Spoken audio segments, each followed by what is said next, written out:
have a few stragglers come in, but let's go ahead and get started. My name is Nadia Rubai. I'm one of the co-directors of the Institute for Genocide and Mass Atrocity Prevention. Thanks for coming out on kind of almost approaching spring, but can't quite let go winter evening.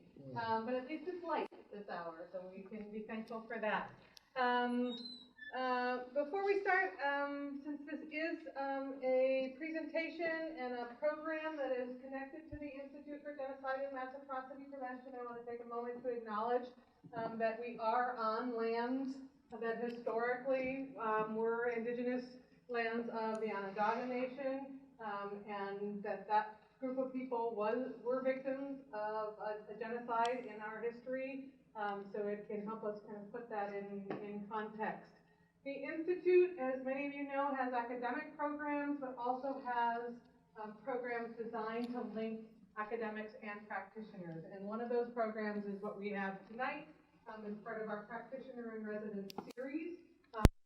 Individuals to campus who are working in some way, shape, or form in the civil society world, in government, to actually put into practice ideas and theories regarding atrocity prevention, and they're actually doing the work on the ground. And so this week we have had two practitioners in residence. Some of you were here with us on Monday night when Marlon Weikart spoke, and this evening we have Clara Barat. And Clara is currently working for the Auschwitz Institute for Peace and Reconciliation as the Director of Educational Policies Program, where she helps design curriculum and evaluate educational programs. She formerly worked as the Senior Research Associate at the ICTJ, which is the International Center for Transitional Justice. She has been involved in a number of very interesting programs around the world, converting, for example, the Kenyan Truth Commission report into a child-friendly version. You take information that can be very difficult even for adults to process, and put that into a version that young people can handle. She is an editor of a book called Beyond Outreach, Transitional Justice, Culture, and Society, and co-editor of several other books dealing with transitional justice in education, which is really the nexus of those two things is her area of expertise.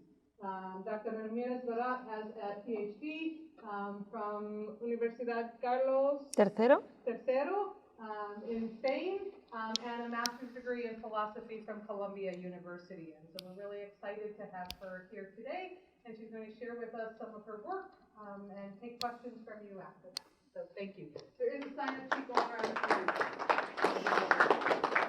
around. Thank you very much, Nadia. I would like to join you in acknowledge that we are in the ancestral lands of the Oneida and the Onondaga, and that these lands have witnessed genocide and other mass atrocities. Good afternoon to everybody. I also want very specially to acknowledge Max and Nadia for given me the opportunity to be here this week. IGMAP is partners in many other things with the institution I work with, but for me it's been really, we are in the end of the week. This is like my last talk, and it's been a great week of much learning, and actually a week that has made me question some of the things I'm going to be presenting here today, which relate very much to my work, but actually come from reflections that I've been elaborating before doing my work and as I do my work, and that I still want to elaborate further. So for me, this is also a great opportunity to engage in a discussion and get some impressions, suggestions, criticisms on how I'm starting to shape this work, which is probably more theoretical. I've been in here all week talking with several classes. I already recognize some faces, and there's some things that I probably will repeat from what I already said these days also in the conference. But actually, because we have time, I didn't want to focus very much this discussion only in my practical work, but actually I wanted to talk a little bit about my thinking about education and prevention. So this is an inquiry I'm trying to develop that has a practical aim in mind, because it's within my position as a practitioner, someone who is working in the ground to try to really develop this kind of work. And it is a response for two worries that I have. The first one is how to build more effective programs and assess better the kind of programs that we do, so that we can realistically measure success. And for me, there's also something that is kind of more theoretical, which is related to that, which is this idea of how education is part of broader prevention policies. And what does it mean that education contributes to prevention? So kind of like this black box that, mechanism that it's untangled. I really want to understand what do we really mean when we say that education is something that relates or has to do with prevention. So I wanted to very briefly just talk about AIPR, and then I will go into this more detailed reflection that I was telling you about how am I trying to start to problematize this relationship between education and prevention. And then if we have time, depending on how the conversation goes, and I don't know, I'll decide, depending on the time, whether I want to go again and tell you a little bit about the programs I've been doing, which I've already been discussing in other fora this week in university. So I'm sorry, I'm going to be reading some parts of my presentation, others I will just speak, but for me, it is a little bit more comfortable at this point to read some of these parts. Just very briefly, the Auschwitz Institute for Peace and Reconciliation, for those of you who doesn't know, it's an international NGO that is building a world that prevents genocide and other mass atrocities. This is our vision, the vision of the organization. It is an organization that was established in 2006. First offices were in New York and Poland, in Oswiecim, which is the town where the grounds of the former concentration camp of Auschwitz are. And we also have a registered office in Kampala in Uganda, which is or the office that works with our regional program in East Africa, in Bucharest, Romania, which works with the Mediterranean basin, and in Buenos Aires is our regional office that deals with the Latin American programs and or work in different parts of Latin America. For an NGO, AIPR has a very interesting characteristic for me, which is that it works with governments. So we actually offer training, technical assistance, and research in the field of mass atrocity prevention directly to governmental institutions. And we also support cooperation and exchange among networks, regional and international, of governments, but also including civil society, academics, and broader partners. These are figures that I have from older slides, so I'm not sure if this is updated, but to the date, AIPR has over 80 UN member states that have participated in our program all over the world, and around 4,000 alumni in a network of officials, practitioners, and scholars that are working or including some perspective of mass atrocity prevention in their work. So,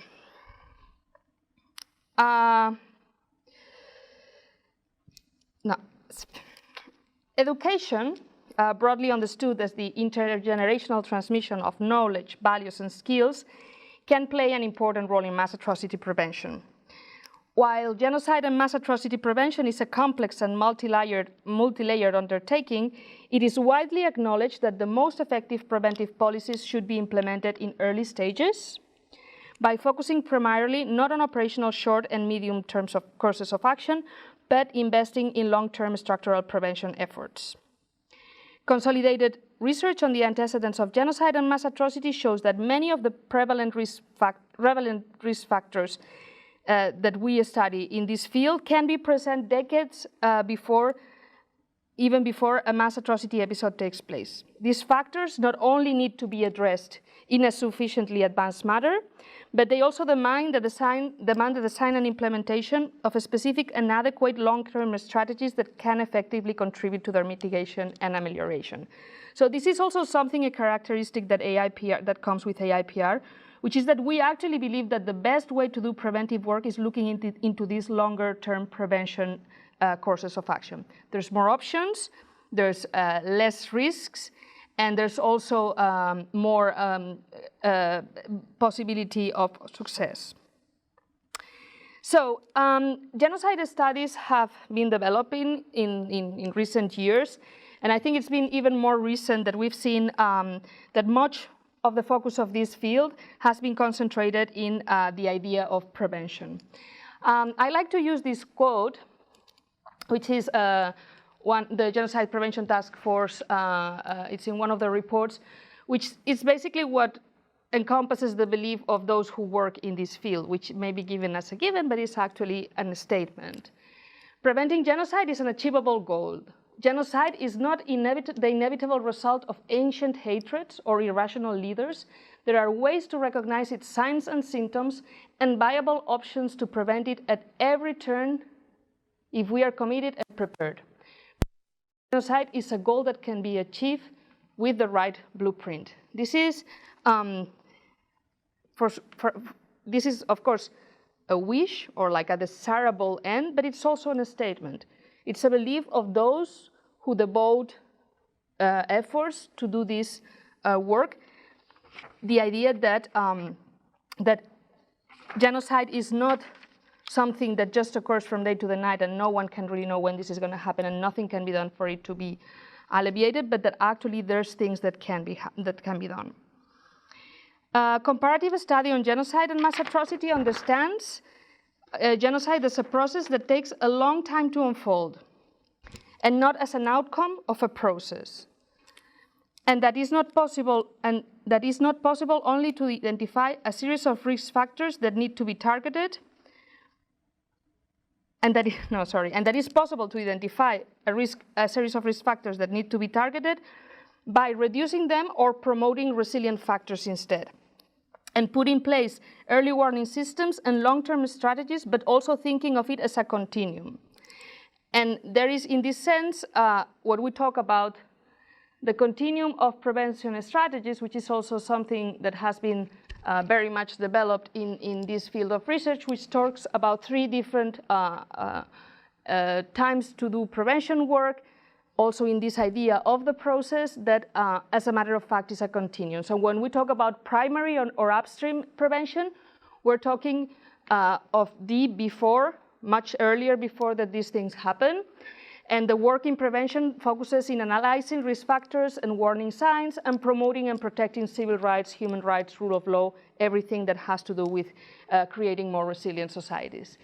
Secondary prevention or midstream prevention refers to immediate real-time response tools during crisis situations, from protecting civilians, delivering humanitarian aid, to the adoption of all kinds of measures to intervene or hold perpetrators or like those who are in charge of violence of continuing this path.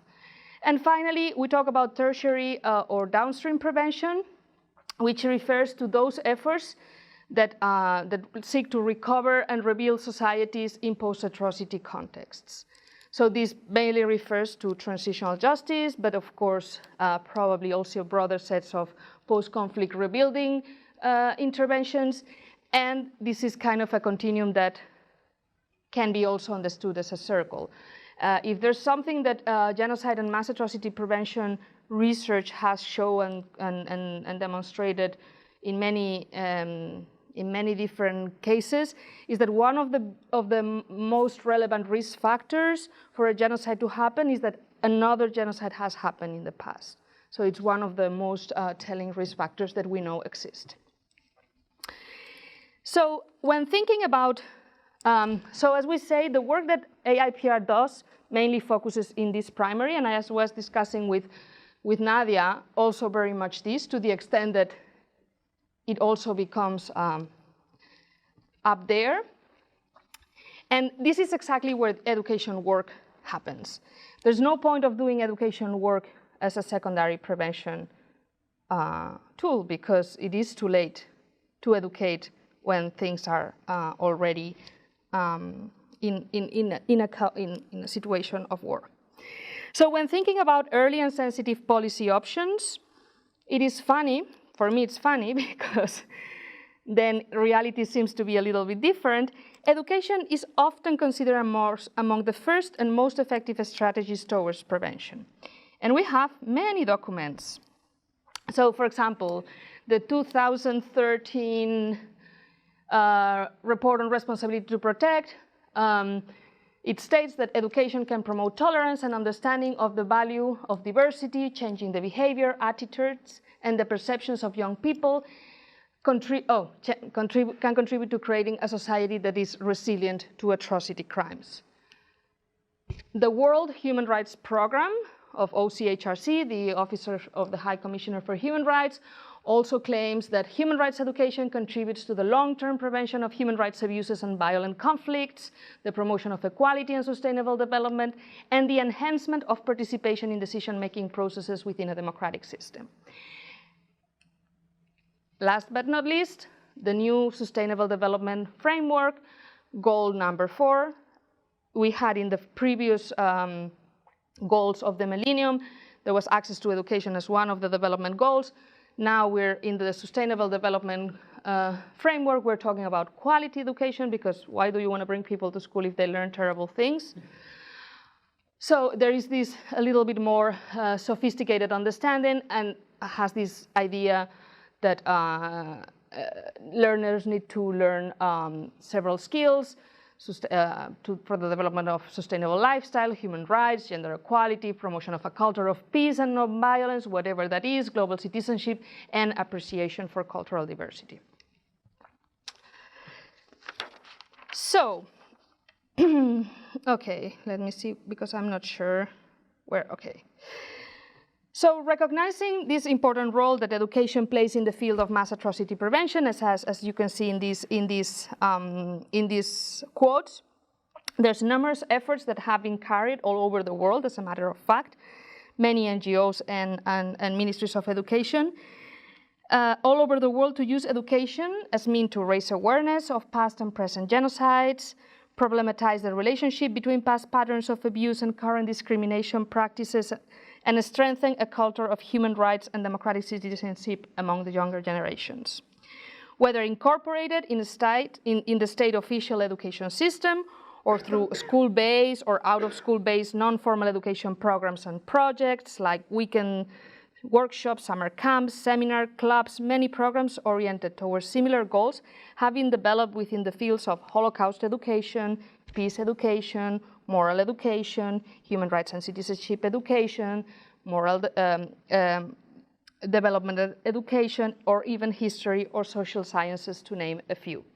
There's many more, and they keep inventing new types of educations.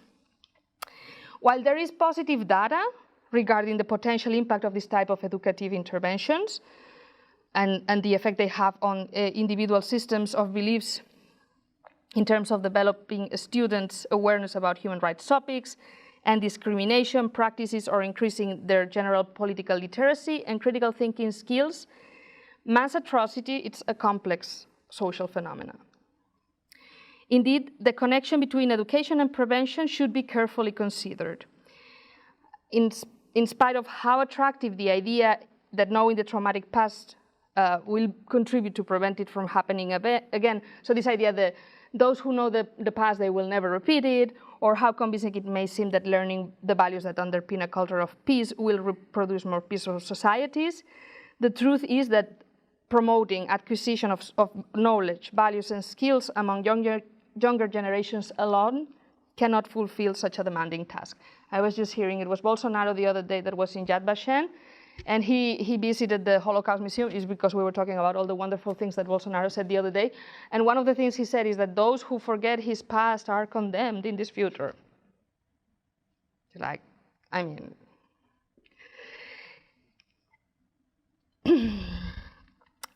indeed, to date, considering their ultimate goals, it remains unclear whether these approaches to education have consistently established an understanding of what does it mean to build a preventive dimension in the design and implementation of educational policies, nor how can education in particular can help reduce risk factors and promote resilience. Equally, it is not clear what is the role that education plays as part of broader preventive strategies developed by the state, considering also each country's cultural, historical, social, and political dynamics. So to be more precise, and this relates very much to the kind of work that I do, designing an educational approach that aims to promote prevention of mass atrocity in Germany after the Holocaust would have been very different from doing it in Rwanda after the 1994 genocide, or from doing it so nowadays in Brazil or China, to put some examples. And here we have both temporal and geographical variables that, of course, come with many differences. Okay, so now, education and prevention. If I am saying that there is all these multiple approaches, the idea here that I have in mind, or like what it's worrying me, is not the idea of creating yet another subset of educational practices and expertise under the umbrella of the prevention field. So like now we have also our education for prevention field. Indeed, my intuition is more aligned to think about the preventive,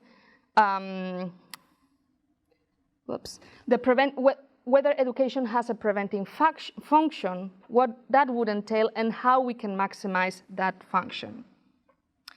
So because that is my worry, this presentation is just very beginning preliminary work of me trying to understand and question or understanding about this relationship between education and prevention.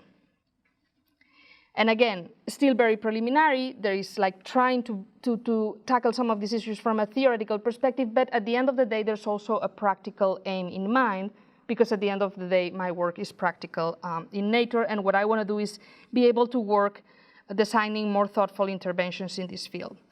So for me, because of that kind of like framework, something that it's important and that is challenging to do at the same time is try to build accounts about this relationship that are not merely aspirational or desirable, like this is what I want, or this is what I wish, or this is what I think it should be, but actually try to work with the idea of explanation. That is, try to advance plausible accounts of the mechanisms, the causal mechanisms that may help explain how education can, as a matter of fact, contribute to prevention. The task is very difficult because it's highly speculative until we can test and assess.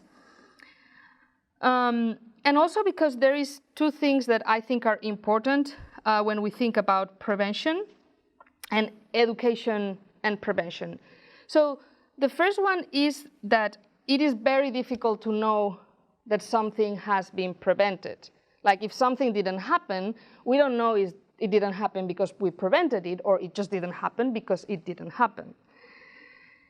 And this is even so more, I think, in the case of something like education, which is a longer-term education. How can I connect the fact that people are not killing itself in Spain today with the fact that, I don't know, the first socialist government put in place a great educational system?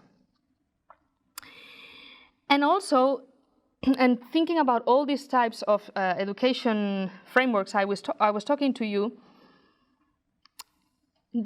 something that I've been more and more thinking, it's this idea that prevention is not a positive outcome, so to say. So like all these educational fields say, I want to promote democracy, I want to promote human rights, but here what I'm talking is I want to prevent something from not happening. Do I need people to be fully democratic to prevent genocide through education?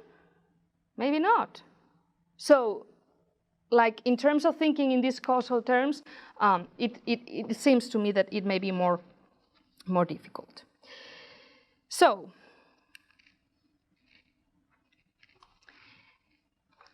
now trying to think a little bit about the relationship between education and prevention. So, education is a future-oriented endeavor, so it's looking towards changing things, and as such, it has both formative and transformative potential, which is what makes people argue that it can contribute to prevention. This has, I think, two components, or three. Okay, so first is the basic economic developmental component. And this can be seen in two ways. So first, investment in education can, in any time, contribute to reduce poverty and boost economic growth. Education allows people to acquire knowledge and skills, giving them access to more resources and better employment opportunities, improving their life conditions, and as such, it's also a key factor to make a country more competitive to grow. Moreover, from a sustainable development perspective, and this is the Sustainable Development Framework, education can also contribute to promote equality of opportunities, fostering social mobility and opening channels for social inclusion by widening the access to information and more resources to improve life conditions of people.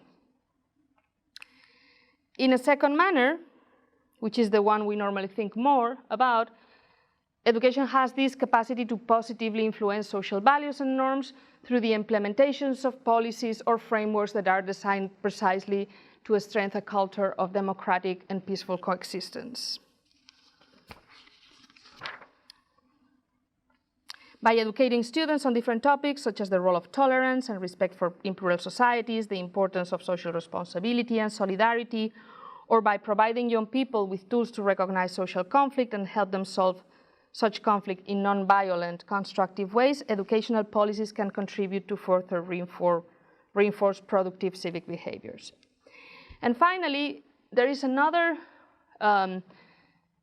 way in which many authors, so this is, I'm looking here into literature in some of the ways in which authors have claimed that education has these positive aspects, and the final one is this idea that education can help build more equitable and inclusive societies, generating civic trust, both in a vertical and an horizontal sense. There's a lot of work from starting with the work of Robert Putnam that have been trying to establish correlations between education and building civic trust, and with actually very positive and interesting results.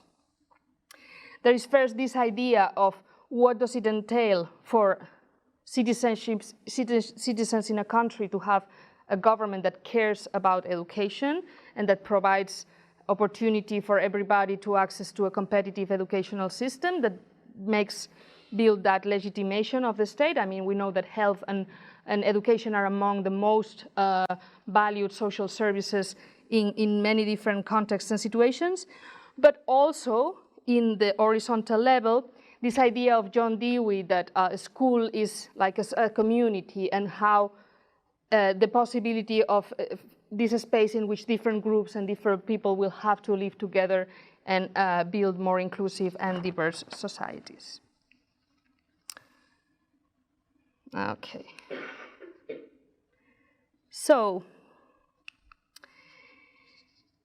as you see, and this is something I am thinking more and more now, like there is different types of variables, but as I was telling you, normally all the programs I was telling and we were talking about focus in this B, this idea of these programs that can by itself change the values of people, which is actually part of what we've been doing so far. The work I've been doing so far has been kind of operating in that framework and not in the other ones. And is things that I'm thinking more and more systematically now that will have to be included and amplified in further research that I hope to be able to conduct. Now here I'm going to focus in this second one. So to go a little bit further in my analysis to understand, so how can I do this well if prevention is my aim, my final aim. And here we have to start beginning to think about precisely what do we mean by education. And not education as a social institution, but education as a specific activity or type of intervention. And here there is this quote of Paulo Freire, which I really like, because again, all these big words, like, okay, yeah, we need to change education. Blah, blah, blah. Here he says something that I really like, which goes also back to individualistic methodologies. I mean, education does not change the world. Education can change people, which in turn are the ones that may be able to change the world. So this idea of going back to what really education is from the individual perspective. Now the question is, how education in this very specific sense can become a tool for prevention. So education primary aim is to develop the capacities of each individual to their full potential. So this idea that education should be means to give tools of individuals to be able to comprehend the world that surrounds them, promoting their growth and development as autonomous human beings and preparing them to confront and participate in social life in a responsible manner. In this respect, which is the traditional one, the role of education is twofold. On the one hand, the idea that education contributes to make people active in the labor market or in the productive market, or like become self-sufficient human beings. But on the other hand, there is this idea that education, through the transmission of values, norms, and behaviors, provides people with the skills and knowledge to be able to participate in the social life of a country. Taking this into account, as many authors have said, education is a valuable good in itself, but it's also important to the idea that it's an enabling right. That is, the idea that education is fundamental or even necessary to guarantee the enjoyment of other fundamental rights, whether they be related to our subsistence, whether they be related to our possibility of behaving as political agents in democratic societies. Now, for me, this is interesting because taking this into account and compared to other kinds of interventions in the field of mass atrocity and genocide prevention, which is the kind of interventions that my colleagues do, a characteristic but also important feature about educational approaches is that their aim to influence individuals' beliefs, values, and attitudes, and consequently, hopefully, their social behavior. The idea is not, for example, if we think about the law, that it's not about setting institutions or normative frameworks that will regulate people's behavior so they act according to such frameworks, but actually individuals by themselves will believe, will be transformed to not commit this kind or contribute to commit this kind of crimes. This is interesting for me because it tells us a lot about what education can claim to achieve, but also about what are its limitations in terms of what is the impact that we can have in the longer term in the mindsets of people.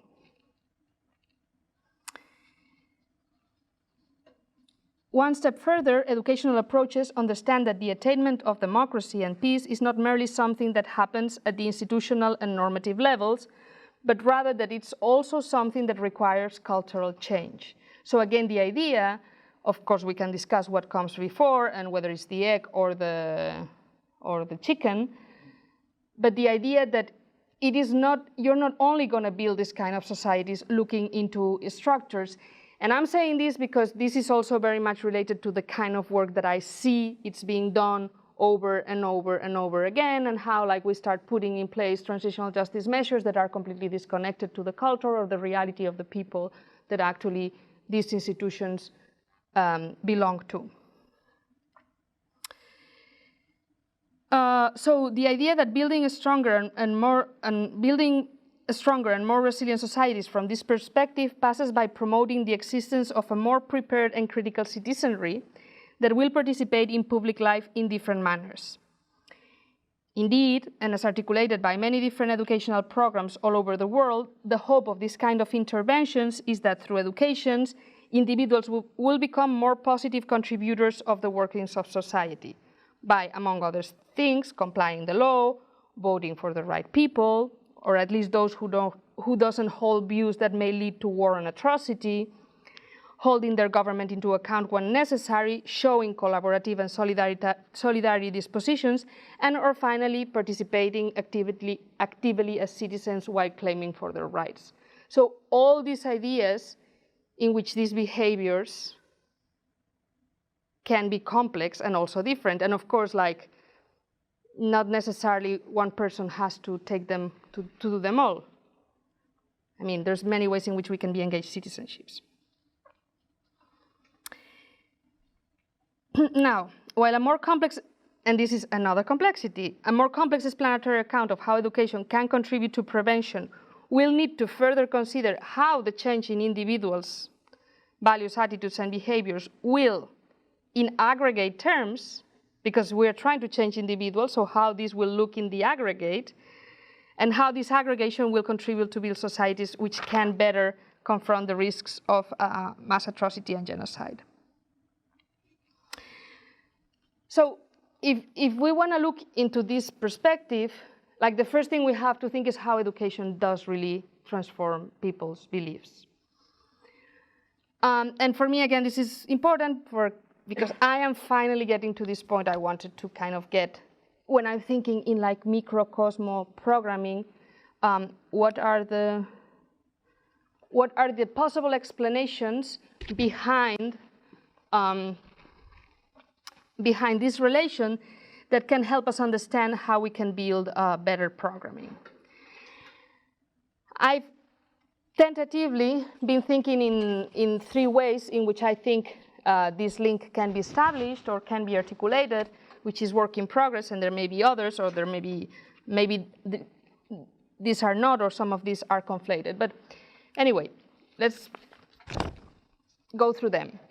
The first one, and for me it's probably one of the most important, which relates to what this woman in the Rohingya panel was saying, is this idea of empowering individuals and communities by providing new knowledge and tools that will contribute to strengthen their capacity for political and social action, and hence their ability to defend their rights and promote their own well-being without anyone telling them what that might be. As I argued above, education is an enabling right, and as such it plays a key role in guaranteeing the enjoyment of other fundamental rights. By empowering individuals and communities in an aggregate manner, the aim is to build more equal and equitable societies. So, for example, the other day I was talking with a government officer who was in charge of educational policies in human rights, and he loved this idea that I was working in prevention. He thought that was really cool. And he was thinking that the best way to act would be to actually work with those who are normally the perpetrators, to convince them, to show them the humanity of the other so that they wouldn't violate, instead of actually doing work empowering people in the favelas. So for me, that would already be a sign of some kind of programming that it's wrong. The second one is this one, contributing to transform individuals' values and attitudes, so to build more informed, open, critical, tolerant societies. So all what we know, so just making people more open, autonomous develop capacity of critical thinking while trying to promote empathic and solidary behaviors. And the aim here in the aggregate, I don't know if I have it here, would be to build more informed, open, critical, and tolerant societies, broadening common shared moral standards and expectations. And I think this has been attained in many countries. I think this actually has happened in many countries in which there's like critical thinking and educative systems have contributed to advance some of these, like for example, I think in Spain, how the society was after Franco's death, where is it now? I think that education has played a positive role in making people be more understanding of differences and more cooperative and all that stuff. That said, and that goes again to this prevention, is this enough regarding to prevention? So there is yet another mechanism or another way of seeing at this that would be the idea that education can help young people to understand and problematize the importance of genocide and mass atrocities, thus allowing for attitudes and behaviors that are sensitive to their prevention to develop over time. Is this something specific we need to look like? Like, is it me who, when Bolsonaro was speaking, I could imagine the Nazism race of power, and my people that were surrounding me were thinking, you're crazy, you just work in this field, you're obsessed with it? Or is this something that people need to be aware of and also understand in terms of the responsibility they have as bystanders in their societies or regarding other communities about it? So for example, as we look what's going on with the Rohingyas, and we are not all in the streets demonstrating and saying, this cannot happen. So here, it is the idea of whether there's any way that we can catalyze interest and attitudes towards this specific goal. So basically, this is it. It's just a very preliminary attempt.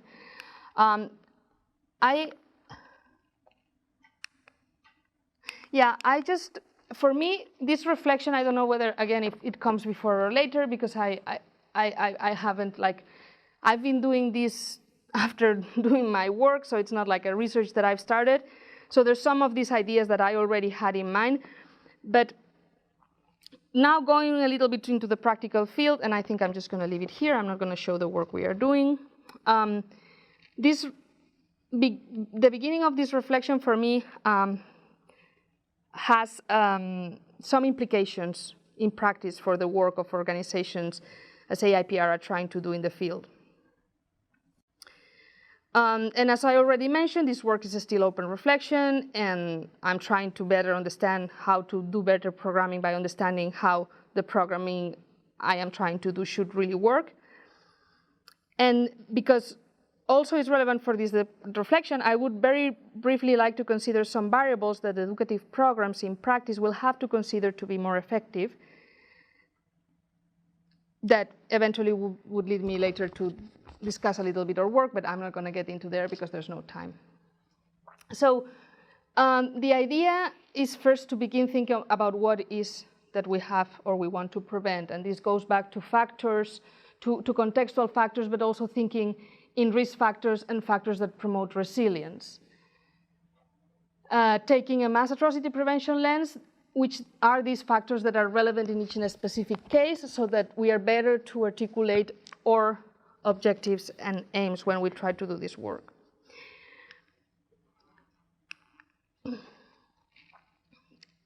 As I said, risk factors and resilience factors have to be contextualized. So the idea is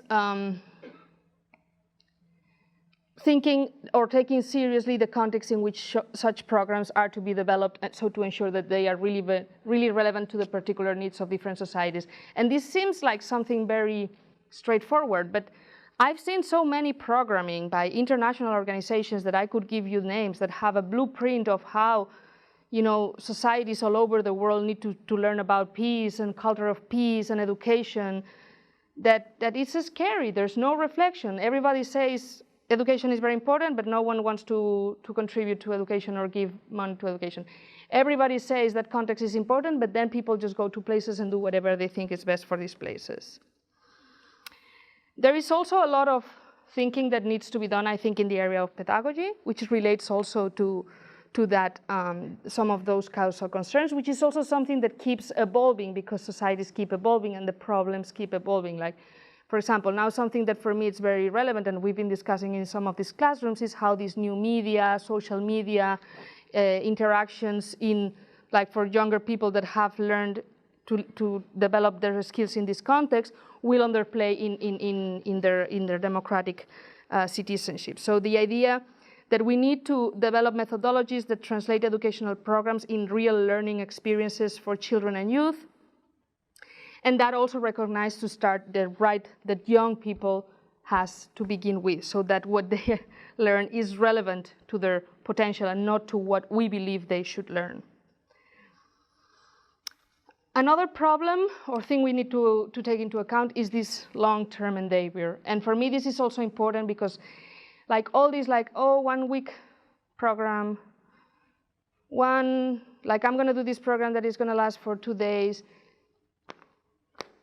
I think it is, of course, every experience in our lives has impact, but if you work with a children that has all these other experiences, and you are with him one day when he's going to spend 20,000 other days in other contexts, this is really a problem, and I think it needs to be taken seriously. There's many people who talk about this event education versus project education, and it is also something that requires investment. And for me, this is important. Of course, when I talk to donors,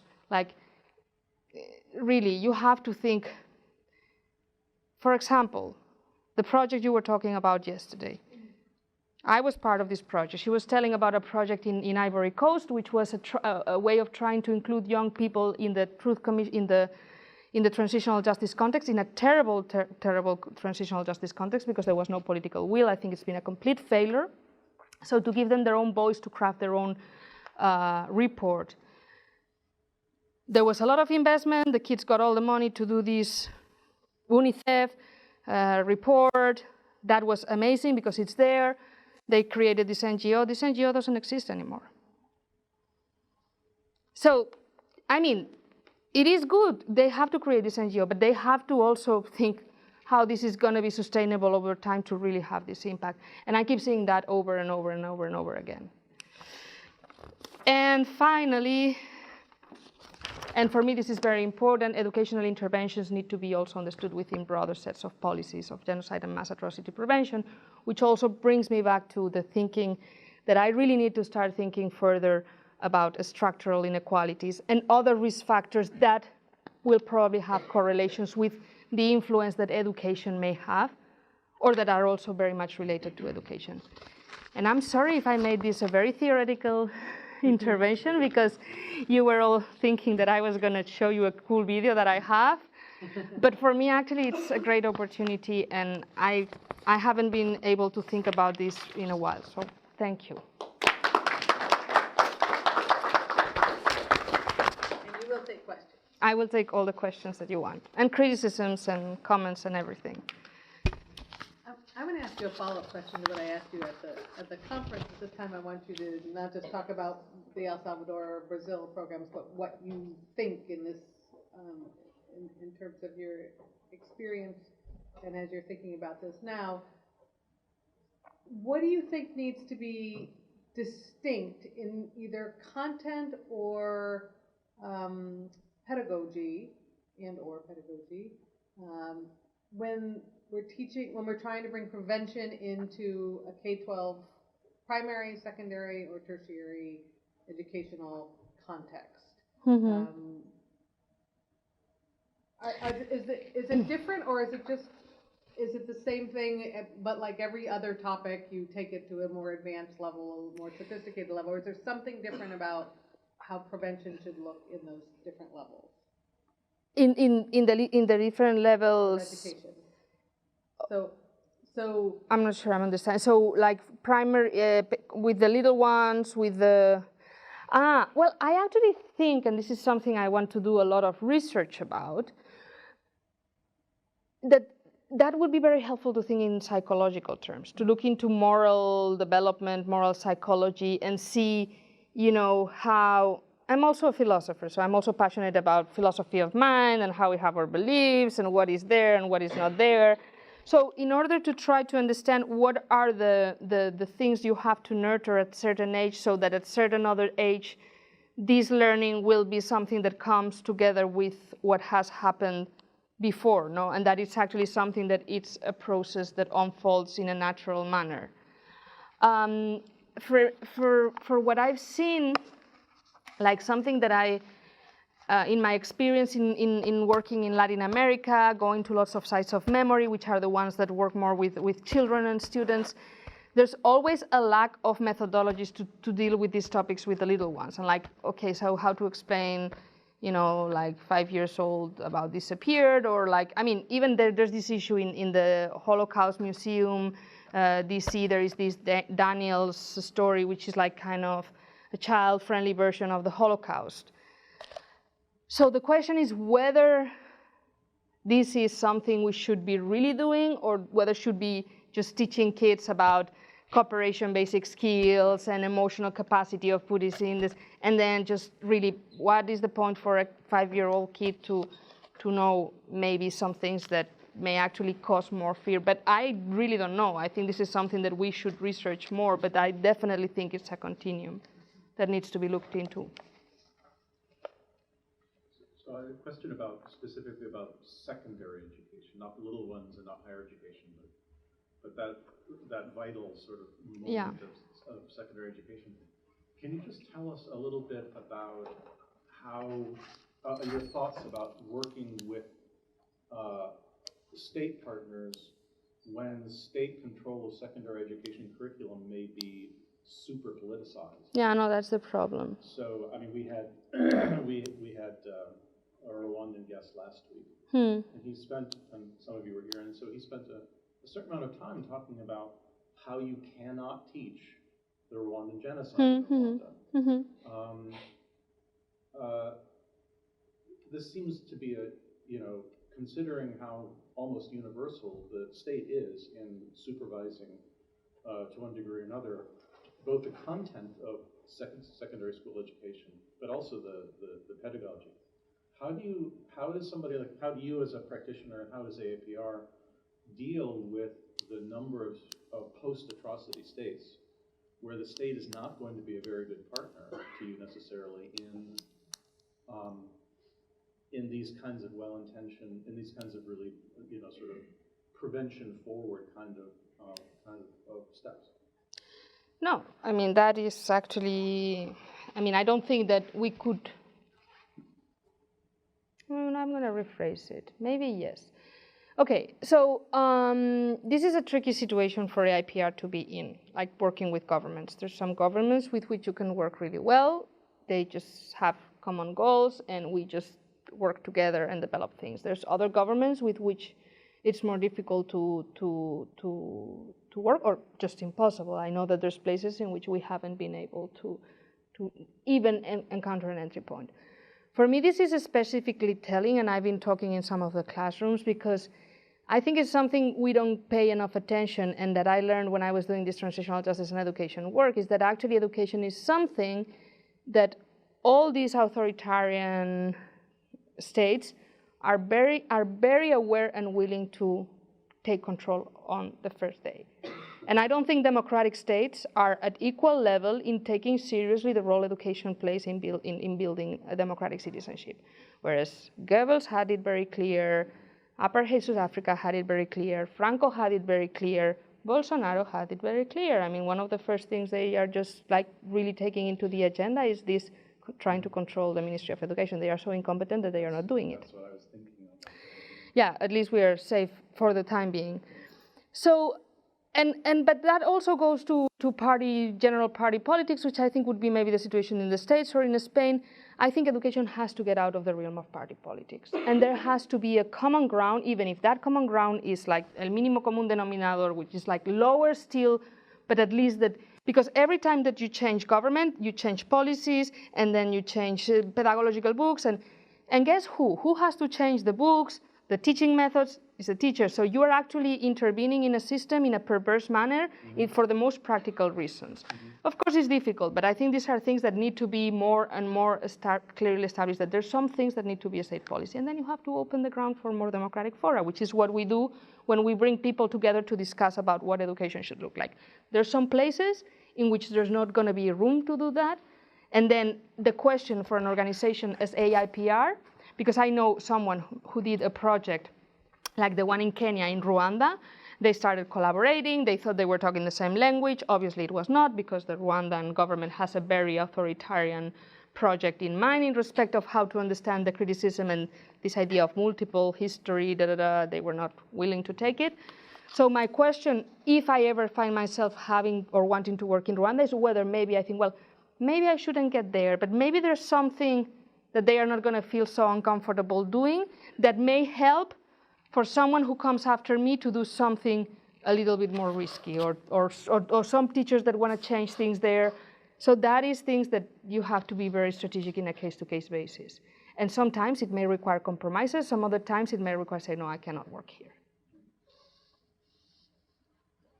Yes? I know we discussed this a little bit yesterday in class, but kind of going in along with the state's involvement in education, how does an institute like yours combat the private aspect of that with dealing with families' own narratives of events, and how that can counter what they're learning in school?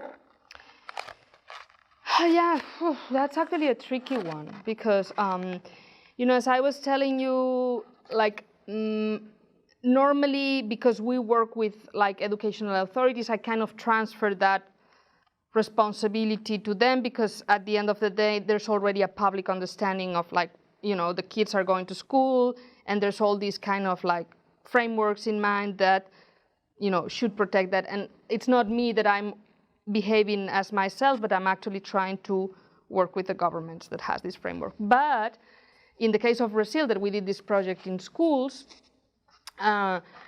there is certainly, and this is one of the discussions we keep having with the teachers, there is this fear that some of them are raised in the classroom, the kids will bring back home, and that will create problems. And indeed, we had a problem, but it was not really a problem related to the project directly, although kind of, because there's now a very closed atmosphere in Brazil.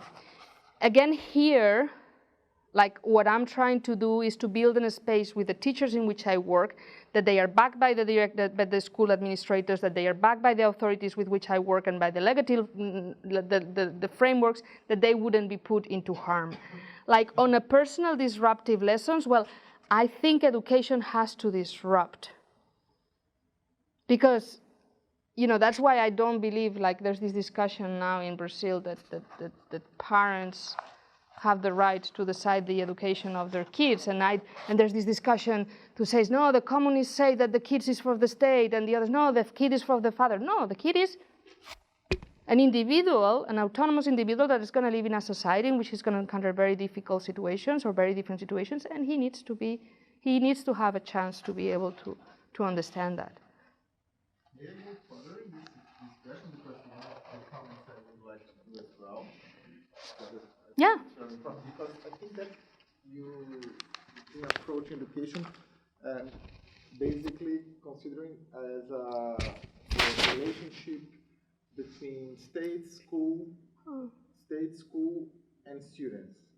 And as mentioned, so I think the education is something broader that involves family, involves society, and we have to say that involves a lot the religious dimensions, the religious sphere.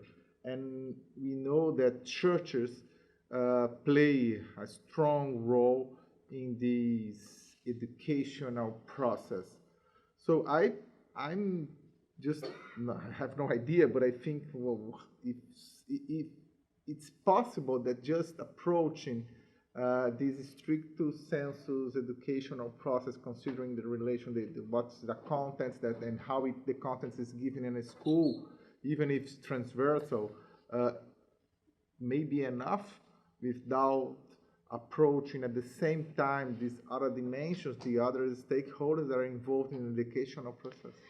So you're worried about the role of religious actors and stakeholders in the process? Not only religious, but mainly religious, because we know that in many countries, schools are controlled by the churches, and if they are not controlled by the churches, but the churches has a strong influence in the families, and that so without maybe thinking these contacts, so maybe we are adopting a very secular framework, so of a secular state framework. But I think the reality is different. This is something, again, I think you have to measure in contact. And of course, one of the threats is going to be fundamentalist religious people. But like in any kind of political fundamentalists, I mean, there's many religious people that wouldn't necessarily, like, this is not religion, it's fundamental religious children. You are not disputing with religion whether we were created by God or whether, I mean, like some of these existential questions, you are actually debating, and of course, again, in the case of Brazil, it's a secular society, there's this framework constitution that make a place for education to be that. Of course, in the day-to-day, when I think is the ideal, is going to conflict. But look, I mean, I'm going to wait a second. You can speak later. But one of the most amazing experiences I had, he's my husband, so we're fine. It looked very aggressive. Oh, look at how she's treating the audience. Don't worry. I am Spanish. I am agnostic, if not atheistic, and in Spain it's okay to be atheistic. No one is challenging that. You feel you can go by. In Brazil, no. In Brazil, everything starts with God and ends with God at the end of the day. It's an extremely religious society. All the saints have God in the middle. Some of them are just saying, but they reflect a culture. When we were doing this project in the schools, because like it gave me a lot of opportunity to interact with teachers and students. Like I remember we were one day in a school, we did one of these workshops, and at the end of the workshop, a little girl comes to me and says, I really liked, and she started talking about how she suffered people... Abuse? No, abuse, no. Prejudice, because... No, not bullying. Like she had been once a girl that made her feel because she was different, because she had a disease, but otherwise, like she was not a normal target of. She was not a normal target of prejudice. So actually, she was surprised that because she had Disability? No. When you have a, ¿cómo se dice? These people that have these attacks and they shake. Epilepsy. So she had an epileptic attack, and then another girl attacked her, and that was the first time that ever she was attacked, and she felt like, but someone that would never. And she was very thankful for the project. This is so great, what you're doing. And then she looks at me and she asked me, you are religious? And I was like, no, I don't know. She asked me if I was Catholic or something. And I said, no, I'm not, but I don't care. Like, it's just people, we love each other. And she said, can I please bless you and bless the project? So the project is blessed. But I think that what I would like to highlight is that I think it's not about fundamentalism. So then, for example, there is no self-criticism in the Catholic churches. It's not fundamentalism for the mass atrocities committed in the past. So I think that's the point. That's not only fundamental, religious fundamentalism that plays a specific role, but all the concept of the churches and how they influence the families and the children. But I don't think we problematize that. Yeah, but I think it's something that should be considered. Yeah, no, of course, but this is a contextual discussion. And this is something that you, like precisely that's the way we work as we work. Like when these projects that not all of you know about is like we started a methodology discussing in 2 countries, bottom up, 2 ideas of 2 projects, and we developed 2 different projects. In El Salvador has been a material to deal with the legacy of the war. In Sao Paulo is an intervention in a school to develop civic education tools and work with kids. And the idea is precisely to sit people on the table from different backgrounds, from different ideological perspectives. We do research on the country, so who are the actors, what are the things, and then from then building up. And that's something that I should think could be factorialized. But I'm not going to accept that, like when you're talking about certain rights, human rights, things like that, religion should come across. No, it's not. I'm not defending this. I'm just telling it's completely different. That we cannot consider that education is just this. Education should, we are not saying that AIPR, Auschwitz Institute, should approach it, but when, as we are going to a theoretical connection, that you think I should... education prevent mass atrocities? And you are focusing on the idea of education as this formal process. In my opinion, and if you are talking, can education prevent mass atrocity, we have to think education as in a broader sense. Because much more other things are involved in this educational process. Okay. Just this. It was just this. Also, going back to the point of different religions, but also ethnic groups within the same country. I see this, just the education system, not all the socialization institutions that are in society, but just talking about education, I think that it's, especially in very divided societies, with different ethnic groups, for example, where one of the first things that they reclaim for themselves is the right to educate their own people according to their traditions, beliefs, and so on. So at the end of the day, the only way to promote or to use education as a prevention tool would be adopting a secular approach, that don't care about any of these differences, that is on top of them or beyond of them, and somehow, don't you think that it would be like an imposition of a model, a set of practices, beliefs, a vision of the world too. So I think there's a tension between the approach to prevention, because of course it is a westernized. But that's also for human rights. There's always that tension, and I think, I mean, there's sometimes that it's a tricky discussion, but I think there's a lot of literature also that deals with this problem in manners that are productive. And I mean, maybe you can also do both. Again, and I was saying, taking these preliminary compromise stages that you think, okay, this is so far I can go, also according to what we can do. I mean, I'm thinking now about the situation in North Ireland with the division of schools, or in Bosnia and Herzegovina. So, and there's many organizations that be trying to do work there, and I think, like, yeah, there can be, again, some successful programs, but there's any means that this is changing, and these are actually very difficult situations in which to work. I have never yet worked in such environments and think about how to overcome that. But I mean, again, this tension with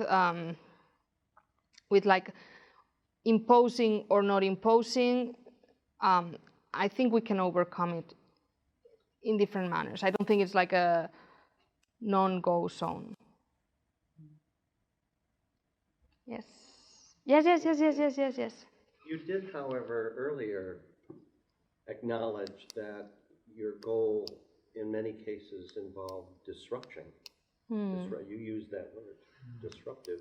And that can even be to the point, I think, of being seen as someone who is trying to submit these children and older people as well to a subversive indoctrination, that you're trying to indoctrinate them into democratic as opposed to monarchical views, and into secular views as opposed to religious, and something that goes way beyond ecumenical and includes all manner of religious and quasi-religious beliefs and so on, and practices, rituals, and all that. I think my guess is that everybody in this room is in agreement with you regarding the goals that you've laid out.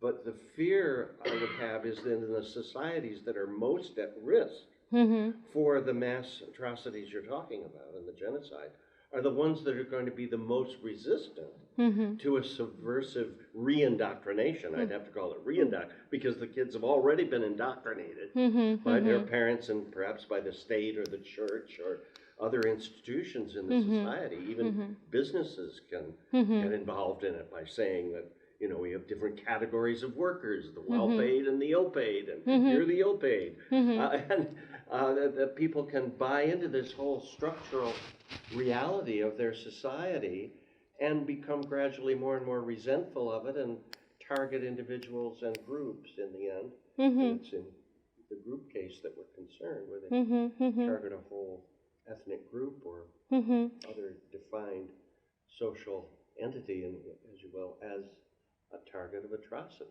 And I think I'm sorry. I wish I had a solution to the problem I just outlined. It seems to me to be the biggest problem that you face. No, yeah, but when I said disruptive, I didn't mean I want to be disruptive, because I don't think I have the right to be disruptive as AIPR.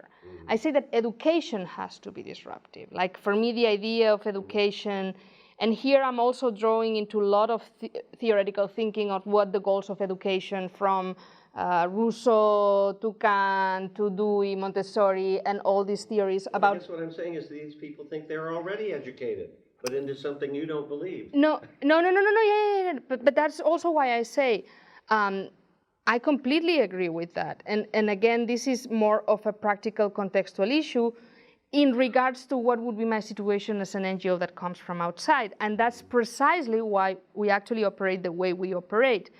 AIPR never goes to work in a place where it has not been invited, and we never work if it's not with a partner in the government or in an institution, which is the one that makes that entry point from us.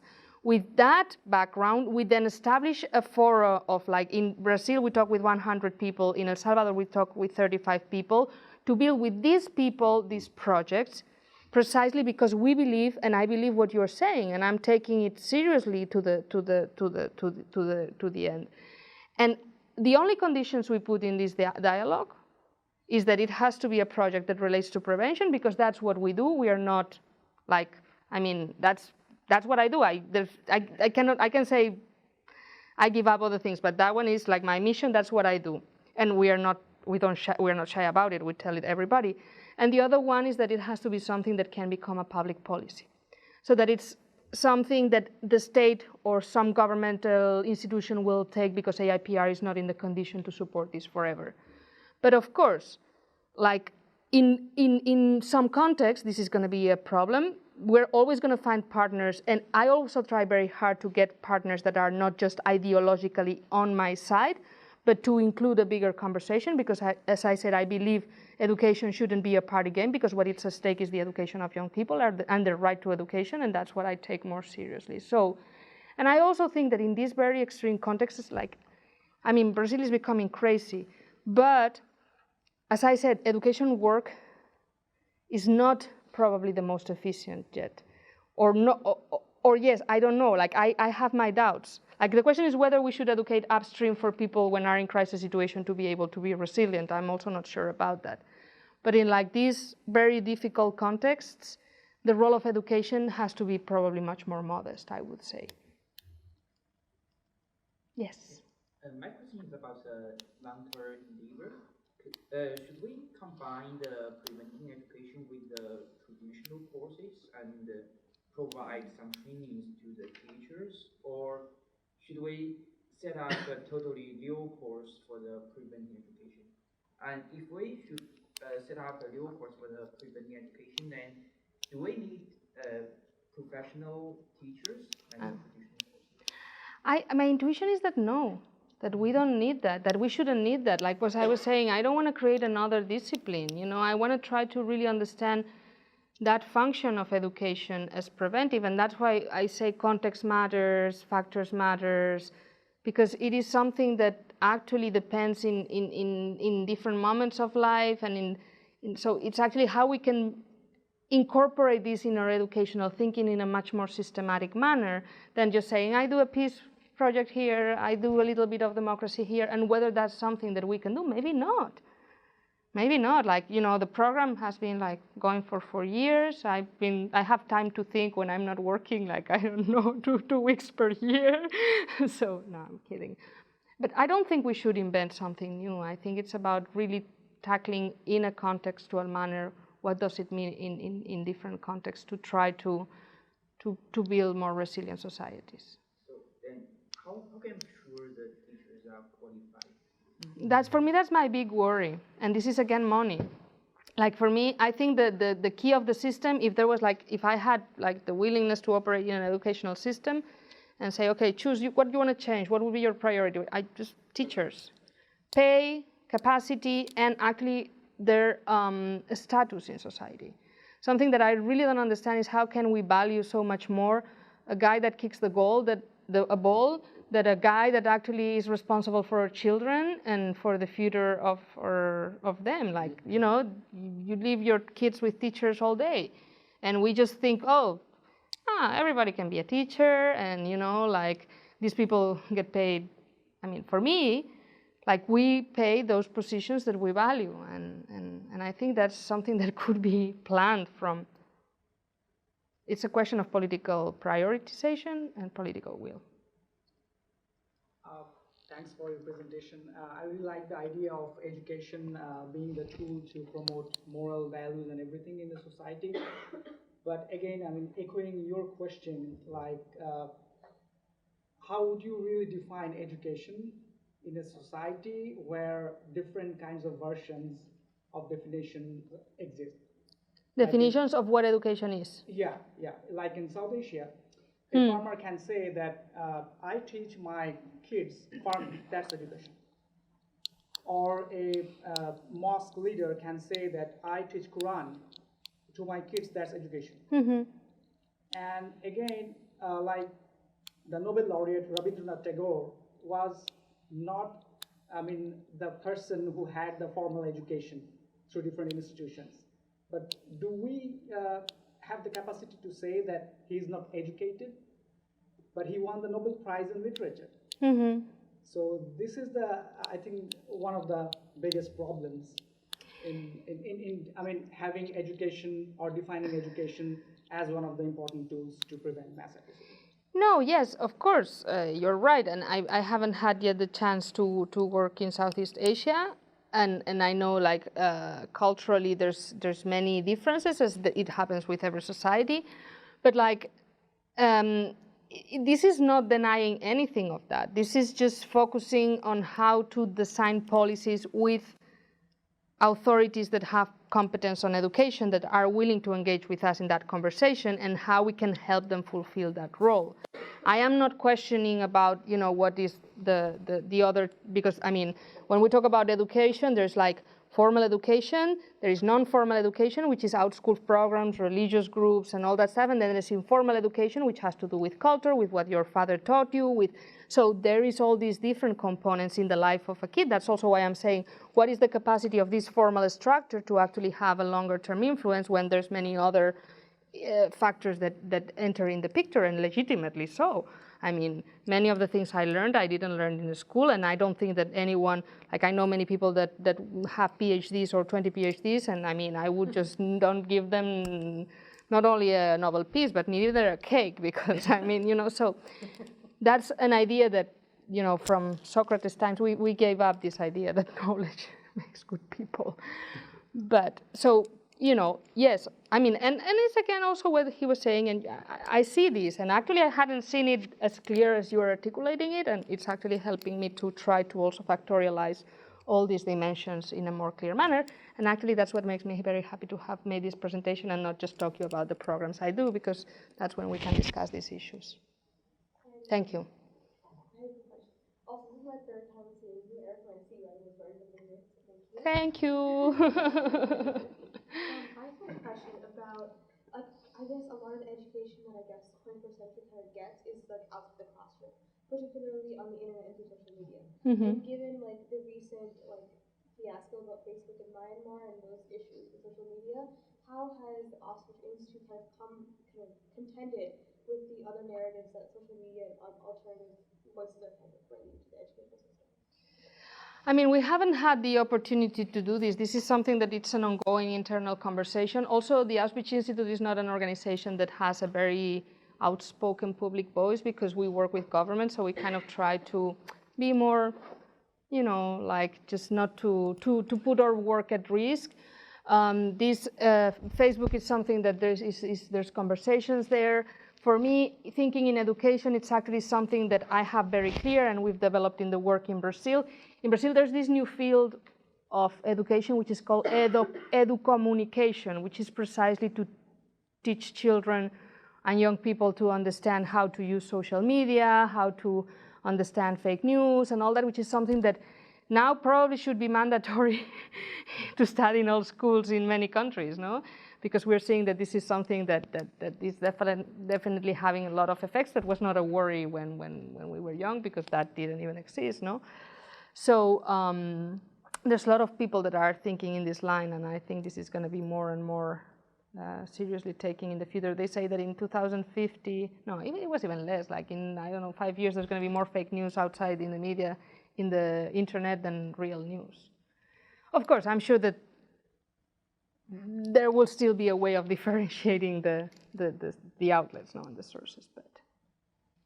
I just have a question about how you gauge the effectiveness of your education programs. Like, how do you look at one region and say, oh, this school, like the education program here, is working, it's preventing atrocities, but you look at another region and say, oh, like this isn't working, this isn't effective. So we don't have yet that capacity of in terms of the capacity the program has, but also not yet that experience. It's a very young program. We've only started with 2 programs, and we've actually taken evaluation very seriously. So through all the process has been documented with questionnaires, and then the interventions we're doing we're making questionnaires to kids before and after, and we're trying to build already thinking on, making interviews with the people in both countries on the process and like trying to understand what has worked and what has not worked. So this is something we're working on, but I think, and again, you know, the problem of time is also going to be like important because, you know, like the longer term, how can I say that this is functioning, this is intervening, this is preventing? I think we're going to have to also rethink a little bit what the goal is and how can I be satisfied with my goal, because prevention is kind of like an impossible goal to measure from that perspective. Do you see anywhere right now that would be like the perfect conditions to start this long-term prevention strategy? Would it be a place that has no conflict at all, or a place where there's very little tension right now? Just because we have to start somewhere. Max is saying right here. I think here would be good. I actually think that you know, actually when we started this program, we started it in Latin America, and it was not, I mean, it was because we had a very strong entry in the place. We had a lot of partners already. There was this Latin American network. But for me, it was also a strategic place to start because it's a place where there's this conflict and there's many things that need to be tackled through education. But at the same time, like there is certain stability and a lot of capacity in civil society to create more resilience.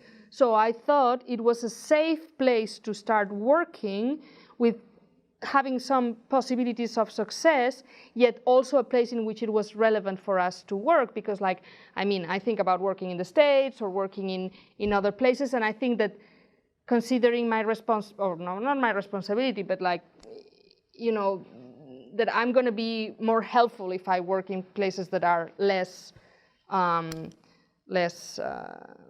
that have more problems. Of course, if they want me to be Ministry of Education in Brazil, I will, and they give me a budget, that would be very fun. You don't need to be fluent in Portuguese. I don't need to be fluent in Portuguese. Thank you for letting me know my Portuguese is not that good. But that said, no, yeah, I actually thought that Latin America, and then because this is a thematic program, like I'm thinking, okay, now should I go to start working in the Balkans or in Africa? I know it's going to be different conditions. Southeast Asia, I think that's going to be the last one. I'm just kidding. It's because it's very far away. I'm just.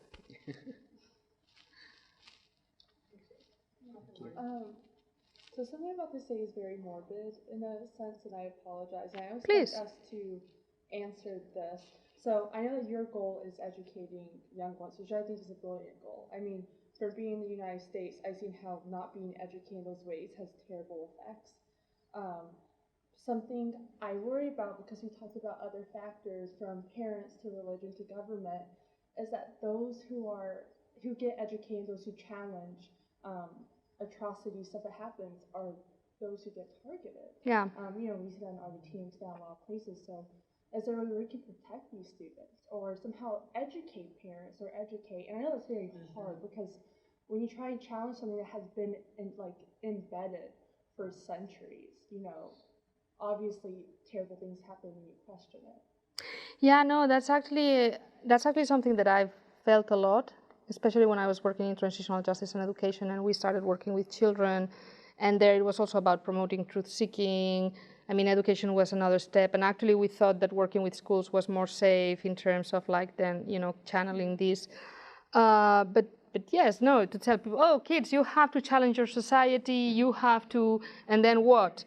And actually the other day in Brazil, one of the teachers in the training asked that same question, and I told him, you know, this is the worry that you have, is the same worry that I have, and I think it's a very real and legitimate worry.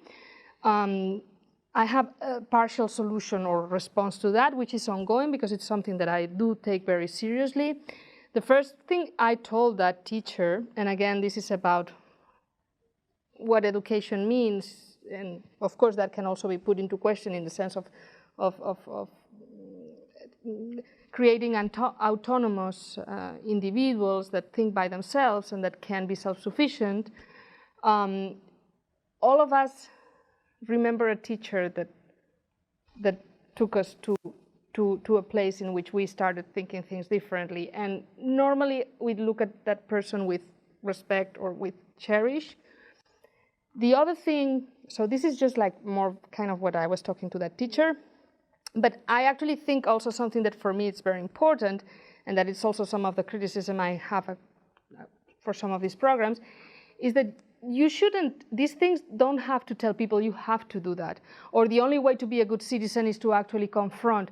No, you have to create an environment in which a person will reflect and decide what that person wants for himself, but not to, no, the good citizen is just the activist or the guy that goes to and that's the only way you can be, because there's many other factors also that interplay in why people decide to be socially responsible in a way or another. So that also understanding that there's many ways in which you can be a cooperative or like productive or like good citizen without implying that you really need to challenge. Of course, in some contexts, there's people that the only way, I mean, that they are not activists because they want to, but because they have no option. And that's also, that is related to telling what I was saying about empowering people. But no, I completely agree. I share that worry very much. It made me worried with some particular kids that I've interacted with. I just say, you guys are asking Really good questions. Yeah. I'm like I'm impressed with our students. I'm kind of blown away right now. It's like, holy smokes. Anyway. Nice work. And we are out of time, so join me in thanking Clara for Thank you. enlightening our thinking. I'm sure we can stay around for a little while if people want to come ask individual questions.